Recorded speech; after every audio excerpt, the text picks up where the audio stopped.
على أشرف المرسلين وعلى آله وصحبه أجمعين. അള്ളാഹു നമ്മുടെ പാപങ്ങളെല്ലാം പുറത്തു തരുമാറാകട്ടെ. പരിശുദ്ധമായ റജബിന്റെ എല്ലാ മഹത്വങ്ങളും ബറക്കത്തുകളും അള്ളാഹു നമുക്ക് നിലനിർത്തി തരുമാറാകട്ടെ.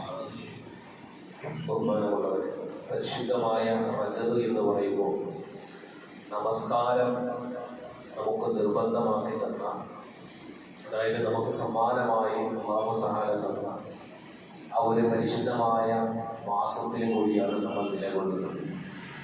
നമുക്കറിയാം, ഇസ്ലാമിൻ്റെ 5 സ്തംഭങ്ങൾ, 5 ആരാധനകൾ, അതിൽ സക്കാത്ത്, നോമ്പ്, ഹജ്ജ് ഇങ്ങനെയുള്ള ഇബാദത്തുകൾക്കെല്ലാം പലതരത്തിലുള്ള പ്രത്യേകതകളുണ്ട്. അതിൽ നിന്നും വളരെ വ്യത്യസ്തമാണ് നമസ്കാരം. ഉദാഹരണം പറഞ്ഞാൽ, നോമ്പാണെങ്കിൽ റമദാൻ മാസത്തിൽ മാത്രം, അഥവാ വർഷത്തിൽ ഒരു തവണ നിർബന്ധമായതാണ്. സക്കാത്ത് ആണെങ്കിൽ സമ്പത്തുള്ള ആൾ മാത്രം കൊടുക്കേണ്ടതാണ്. ഹജ്ജാണെങ്കിൽ സമ്പത്തും ശാരീരികമായ കഴിവും ഉള്ള ആളുകൾക്ക് വേണ്ടി മാത്രമുള്ളതാണ് ഹജ്ജ്. എന്നാൽ പരിശുദ്ധമായ ഇസ്ലാമിൽ നമസ്കാരത്തിനുള്ള സ്ഥാനം, അത് ബുദ്ധിസ്ഥിരത ഉള്ള എല്ലാ മുസ്ലിമിനും അവൻ്റെ ജീവന്റെ തുടിപ്പ് അവനിൽ ശേഷിക്കുന്നിടത്തോളം കാലം നിർബന്ധമായതാണ്.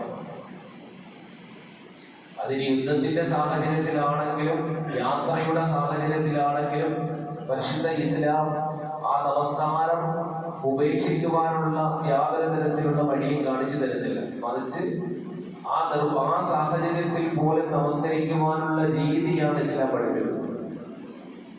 ഒരാൾ രോഗിയായി കഴിയുകയാണ് എന്നുണ്ടെങ്കിൽ തന്നെ അദ്ദേഹത്തിന് നിന്ന് നിസ്കരിക്കാൻ പറ്റില്ലെങ്കിൽ ഇരുന്ന് നിസ്കരിക്കുക. ഇരുന്ന് നമസ്കരിക്കാൻ കഴിയില്ല എന്നുണ്ടെങ്കിൽ കിടക്കുക. കിടന്ന് നമസ്കരിക്കുമ്പോൾ അവന് മലർന്ന് കിടന്ന് നമസ്കരിക്കാൻ പറ്റില്ലെങ്കിൽ ചരിഞ്ഞ് കിടന്ന് നമസ്കരിക്കാം. അതിനും പറ്റില്ല എന്നുണ്ടെങ്കിൽ അവന്റെ അവയവങ്ങളെ തീരെയും ചലിപ്പിക്കാൻ പറ്റാത്തൊരവസ്ഥയിലാണ് എന്നുണ്ടെങ്കിൽ അവന്റെ കണ്ണുകൊണ്ട് നിസ്കരിക്കുക. ഇനി അതിനും അവന്റെ കണ്ണും ചലിപ്പിക്കാൻ പറ്റാത്ത അവസ്ഥയിലാണെങ്കിൽ പോലും അവന് ബുദ്ധിയുണ്ട്, അവന് വിവേകവും ബുദ്ധിയും അവന്റെ ഉള്ളിൽ ഉള്ളിടത്തോളം കാലം അവൻ ഹൃദയം കൊണ്ട് പോലും നമസ്കരിക്കണമെന്നാണ് പരിശുദ്ധ ഇസ്ലാം പഠിപ്പിക്കുന്നത്. അതിന്റെ പ്രധാനപ്പെട്ട കാരണം ഇസ്ലാമിൽ അത്രത്തോളം നമസ്കാരത്തിന് സ്ഥാനമുണ്ട് എന്നുള്ളതാണ്.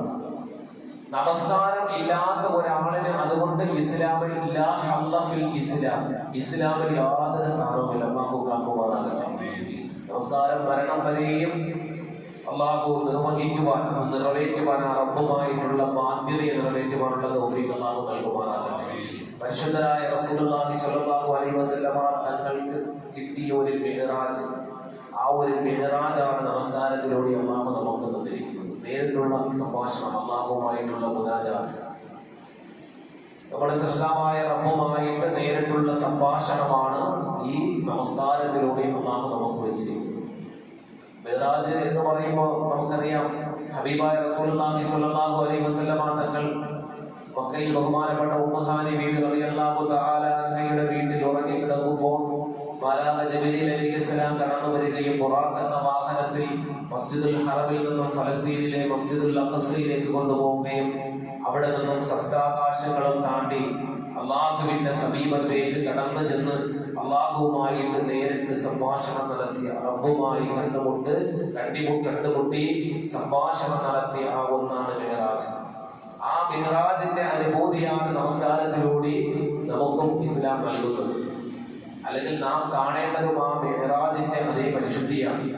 ആ മിഹ്റാജിൽ പോകുമ്പോൾ റസൂലുള്ളാഹി സ്വല്ലല്ലാഹു അലൈഹി വസല്ലമ തങ്ങൾ ഓരോ ആകാശങ്ങളെയും താണ്ടി ഇങ്ങനെ പോകുമ്പോൾ, അഞ്ചാനാകാശവും 6-ാം ആകാശവും ഒക്കെ താണ്ടി പോകുമ്പോൾ അവിടെയുള്ള മലക്കുകൾ ചെയ്യുന്ന ഇബാദത്തുകൾ, അവരുടെ തസ്ബീഹുകൾ, അവരുടെ ദിക്റുകൾ, അവരുടെ സലവാത്തുകൾ, സലാമുകൾ എല്ലാം കണ്ടപ്പോൾ അള്ളാഹുവിന്റെ സമീപത്തേക്ക് ചെന്നപ്പോൾ പ്രവാചകനും ആഗ്രഹിച്ചു പോയി, എനിക്കും ഇതുപോലെ ഒരു ആരാധന കിട്ടിയിരുന്നുവെങ്കിൽ.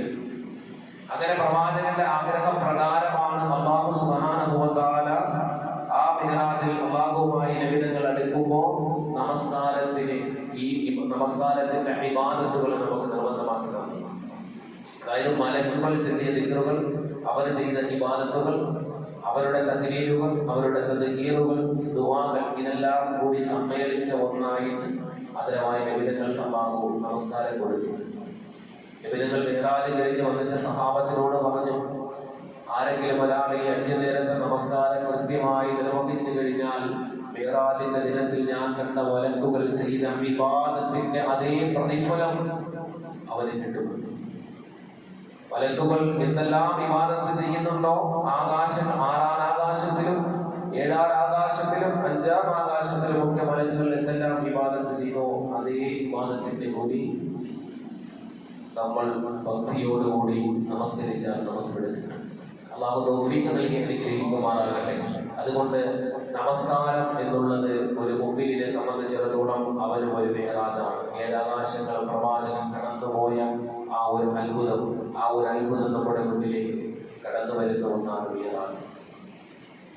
തക്ബീറത്തുൽ ഇഹ്റാം പറഞ്ഞുകൊണ്ട് അല്ലാഹു അക്ബർ എന്ന് പറഞ്ഞുകൊണ്ട് കൈ കെട്ടുമ്പോൾ ദുനിയാവിന്റെ എല്ലാ ചിന്തകളും പോയി നാം റബ്ബിന്റെ മുന്നിലാണ് നിൽക്കുന്നത്, അല്ലാഹുവുമായിട്ട് ഞാൻ സംഭാഷണം നടത്തുകയാണ് എന്ന ചിന്തയോടുകൂടി ആ നമസ്കാരത്തിന്റെ ഭക്തി അത് പൂർണ്ണമാക്കിക്കൊണ്ട് നിർവഹിച്ചു കഴിഞ്ഞാൽ അതേ മുനാജാത്ത് തന്നെയാണ് നമ്മുടെ മുന്നിലുള്ളത്. അല്ലാഹു നമുക്ക് തൗഫീഖ് നൽകുമാറാകട്ടെ.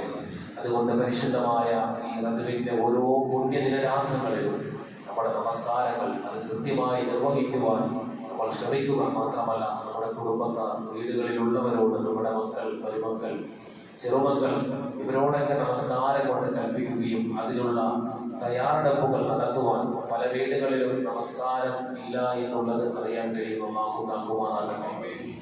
ഇവിടെ മൈലാപ്പൂരിനെ സംബന്ധിച്ചിടത്തോളം വളരെയധികം ഒരു ഇസ്ലാമികമായ ചൈതന്യവും ഒക്കെ നിറഞ്ഞു നിൽക്കുന്ന തുളുമ്പുന്ന ഒരു നാടാണ്. ഇവിടെയും നമസ്കാരമില്ലാത്ത ആളുകൾ ഒരുപാടുണ്ട് എന്നറിയുന്നതിൽ വളരെ ദുഃഖമുണ്ട്. അല്ലാഹു അവർക്ക് നല്ല ബുദ്ധി കൊടുക്കുവാനാകട്ടെ.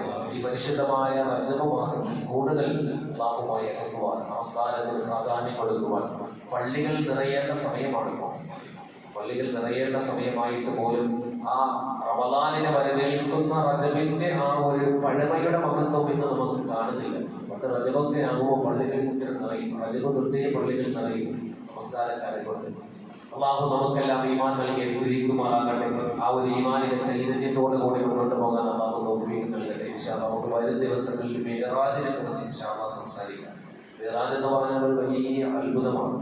വലിയ അത്ഭുതം എന്ന് പറഞ്ഞാൽ യഥാർത്ഥത്തിൽ മിഅ്റാജിന്റെ ഒരു ദിവസത്തെ ആ കഥയാണ് റസൂലുള്ളാഹി സ്വല്ലല്ലാഹു അലൈഹി വസല്ലമ തങ്ങൾ, അഥവാ ആ ഒരു ദിവസം പ്രവാചകൻ കണ്ട കാഴ്ചകൾ, ആ കാഴ്ചകളെയാണ് 23 വർഷം കൊണ്ട് പ്രവാചകൻ സഹാബത്തിനെ പഠിപ്പിച്ചു കൊടുത്തത്. ഒറ്റ ദിവസം കണ്ട കാര്യം, അതാണ് 23 വർഷത്തെ പ്രബോധനം.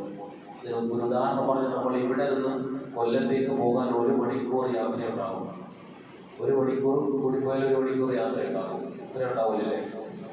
1 മണിക്കൂർ യാത്രയിൽ കാണുന്ന കാഴ്ചകളെയെല്ലാം മറ്റൊരാൾക്ക് പറഞ്ഞു കൊടുക്കണമെന്നുണ്ടെങ്കിൽ ചിലപ്പോൾ ദിവസങ്ങൾ എടുത്താലും കഴിയില്ല. ദിവസങ്ങൾ എടുത്താലും കഴിയാത്ത അത്രയും കാഴ്ചകൾ ഇവിടെ നിന്ന് ഇറങ്ങി ഉടനെ നമ്മൾ കാണും. റോഡിലേക്ക് ഇറങ്ങുമ്പോൾ അവിടെ ആരെങ്കിലും കണ്ടു, ഏതെല്ലാം വണ്ടി കണ്ടു, പിന്നെ അവിടെ നിന്ന് മുന്നോട്ട് പോയപ്പോൾ ഇതിനെ ഏത് വണ്ടി വന്നു, നമ്മെ ഏത് വണ്ടി ഓവർടേക്ക് ചെയ്തു പോയി, സൈഡിൽ ആരെ നിൽക്കുന്നു, എന്തെല്ലാം കാഴ്ചകൾ കണ്ടു, മരങ്ങൾ, ഇതെല്ലാം ഇങ്ങനെയുള്ള കാഴ്ചകളെ കണ്ടു തീർക്കണമെന്നുണ്ട്. പറഞ്ഞു തീർക്കണമെങ്കിൽ ചിലപ്പോൾ ദിവസങ്ങൾ എടുത്താലും പറഞ്ഞു തീർക്കാൻ പറ്റില്ല.